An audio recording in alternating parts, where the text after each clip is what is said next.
I'd like to talk about another form that I really recommend to all of my students, and you came up with it a number of years ago, and you can talk to that later, but it's the EMF solution.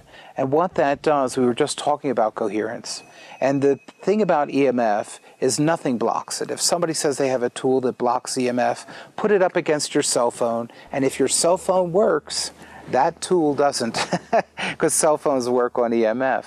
So there's no real way that I've ever known to block it. I don't know why you would want to. The problem is not the EMF.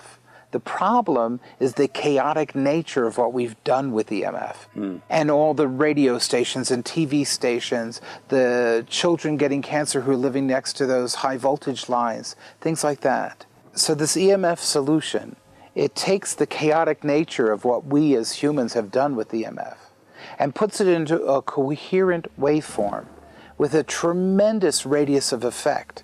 So if you're in a large city with girders and beams in a lot of the buildings and stuff, it'll go out farther than a lot of forms, but it won't have the same effect as if you're in an area where the energy can just flow outwards without being redirected by various structures.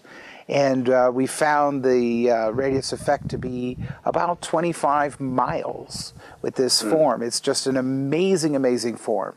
And what it'll do is, I have one in my office. People have seen it on my YouTube films. It's sitting there with all that electronic equipment, keeping everything in coherence, and it helps maintain the sacred space created by created by asking for it, created by going inside and using some of those techniques that I teach so much, that I use myself.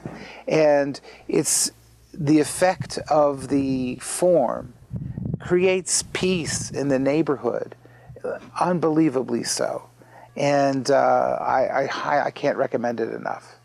It's usually the first form I have a student buy. So I know I love the EMF Soul Solution, and it does create a flow of energy from very, very high realms, and again creates coherence in the environment and coherence in your body.